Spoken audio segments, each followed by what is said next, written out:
Brilliant.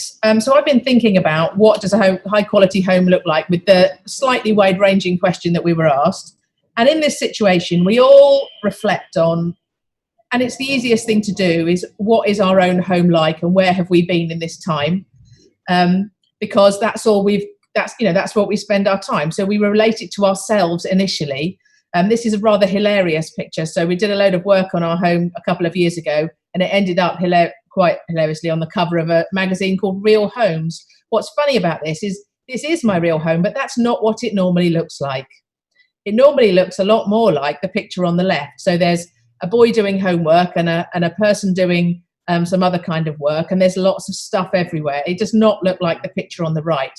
So I think there's a really interesting thing to think about how we actually live versus the image of what living is and what a shiny home is, when actually we've got to make things work day to day, and there might be Lego everywhere and paper everywhere and someone hasn't put everything in the dishwasher. So the reality of how we live is really important, and I think we've had some great time to think about this in the past few months.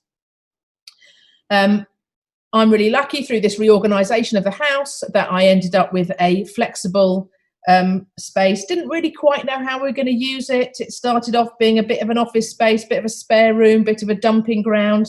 But who knew how well it was going to work in this situation, that we could make a proper workspace for the 4 people in my family who all needed to either work or homework from home to be able to do stuff.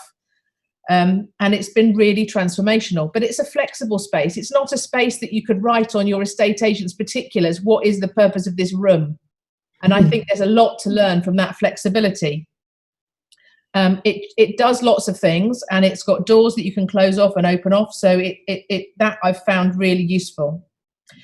But thinking outside of my own experience, I really like the way in the past few months video calling has been a bit of a leveler. We're all the same size square on a screen, and we all can see into each other's homes, and maybe I think that helps with kind of how people relate to each other and how people ask how they are. But some people in those video calls, you can tell they really don't necessarily want to show what their home looks like or how they feel about it or their control they've got over it. And I think there's something interesting in how people feel about their homes and the esteem related to them that kind of underpins a lot of this. And interestingly, I'm in the office today for the first time since mid-March. I've literally worked in this space that you can see on screen for the past 3.5 months. I have not left it. But here I am today. So in this thinking about that, not everyone has the luxury of having spaces like this, in that a lot of the conversation is about houses, whether it's high density houses or low density houses. We're not really talking so much about apartments, tall buildings. How do you feel about using the lift in a tall building? If you're worried about pressing the button to even call the lift, how do you stand more than one person in a lift if you're supposed to stand 2 meters away? In housing, this may be slightly less important than in offices, but it's a really important consideration, and we have to think about the density considerations, particularly at the lower end and the higher end of what we're doing. So I've been thinking about, what do we need from our homes? And the list of things I've come up with are the things we need to think about is, are our homes big enough? So do we need more space if we're working at home or home learning? Is it a temporary or permanent change? Are we going to need to permanently have to think about how we'll work from home for a much longer time? And I think that will change and be different for different people. Does it make me want to work at home more or less? Interesting question. Probably more. But actually, there's a really important affordability issue here.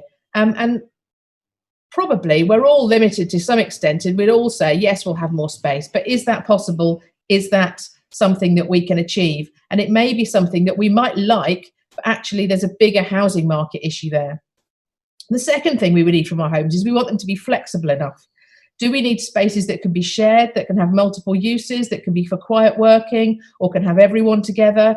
But particularly, I'm thinking about getting my children to do their homework and how I need them to sit still and concentrate, but while I'm also trying to work at the same time. And I can tell you that is quite a stressful business. But flexibility is important. Affordability, I talked about before, but it's really important from either an overcrowding or an under-occupation point of view.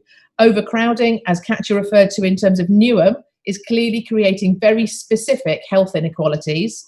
But equally, under-occupation, which is the term that I guess is only used in certain housing sectors, is really important because it is perhaps also indicating some of the loneliness and other social isolation issues that are affecting people during this time. It's not just physical well-being, but mental well-being, and people feeling on their own and away from everyone, and they don't really see their neighbours, or their housing doesn't support them in how they talk to them, is a really important consideration. I'm also interested in this affordability question about how the right to a home has been highlighted during this time, and the way we have, as a society, decided that most or a lot of homeless people need to be housed when there's a health emergency that for some reason we didn't think needed to be housed when there wasn't a health emergency. And that needs to help us think about actually what is important and what the right to a home is. We need homes that work well with other homes to enable informal support networks. These have become even more important over the past few months. There may well be WhatsApp groups, but sometimes you need to talk to people or wave to someone out of the window and just feel that you've got some human contact. And how can we design homes that make sure that they do that well? There's the question of location. What is a well-located home? How do we decide which sites we develop? But also, actually, even more importantly, how do we decide that we design them to make the most of those access opportunities for services and local shops? Because the local shops have been really important, and even more important during this time. I haven't been to a big supermarket for months. I've been going to smaller shops, and it's been a lot less stressful. Enabling safe and active travel to places of work is important. Whilst buses and trains might be being used in quite a different way, we need to really be focusing on how the homes connect with those things. That may seem not to be about the home, but it's a really important question.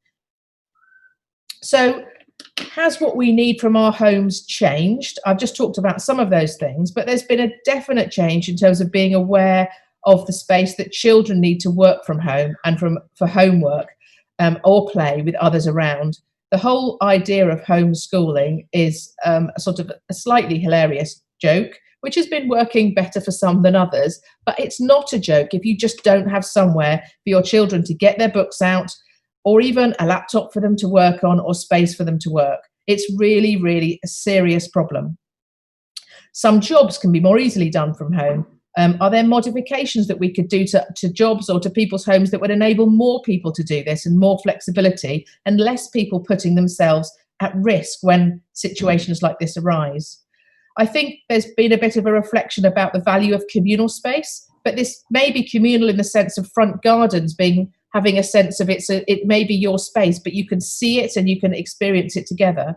And the way that encourages neighbours to catch up and to chat with each other and to say hello and to sit in the sunshine. And which all comes back to the really important question that both of the previous speakers have talked about the question of how we use the street and what it's for. The last really important change, I think, is that we still have this slight idea that excellent internet access in our homes is a luxury. It absolutely is not. It is something that needs to be a right. As much as having a home, you can't do your homework, you can't do very many things. You can't access to get a COVID a test if you don't have Wi-Fi or some other internet ability. So we've gone beyond the thinking of that being a luxury. And there are still parts of the country where that's actually something that's very difficult to achieve. I probably talk quite a lot. So there's one more thing I'm just going to talk about before I come to the kind of summary at the end, which is how important is density in all of this? So density is an abstract term. I don't like it as a word. It needs to be, is it good, bad, high, low? What does it mean? On its own, it's nothing. I did a little Twitter poll earlier in the week, and most people either agreed with me that the term is neutral or they thought it was positive, but without a qualitative descriptor, it's just a measure. It's nothing more. And actually, as long as we're working at densities that enable walkable neighbourhoods, so above 30 or 40 dwellings per hectare is the minimum that can support that, and at the upper ends of high density, where we're talking about potentially difficulties with lifts and shared circulation, which aren't impossible to overcome, but they're challenges. As long as we're between the very ends of density, the discussion of density doesn't tell us anything about whether COVID-related good design is bad. So the focus needs to be on quality, good design, and good management. We need to not have a discussion about whether one set of densities is better than another, as long as we're in that middle range. In terms of housing typologies, I think the same applies. So there are a range of different typologies. Houses can be good, flats can be good, co-housing, all these different things can work well, but they've got to be carefully designed. We've got to think about how people use them, access them, how the circulation works, and how they work together. So I'm going to flick very quickly. I've got some other slides that just think about, I will be very quick. I will go to the end. There's just some slides that think about some pictures that I should have flicked through at the same time, but didn't. So my action plan for good homes post-COVID is quite simple. So we absolutely need minimum space standards. They need to be compulsory for all homes.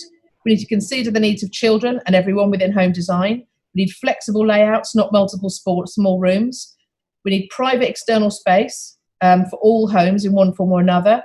We need to make streets and other communal spaces a core part of the design. People first, vehicles second. The entrance and the front door is important. We need to be considering streets as social space. We need to be thinking carefully about how we make the best of each home and its neighbourhood, both in terms of location but also connections, and the social function is important. And I really like this idea that we need to avoid monoculture and embrace multiculture, and we need multicultural, multi-use, robust blocks at a range of densities to kind of solve where we need to go moving forward. So actually, is that any different from what I would have sat here and said we needed pre-COVID?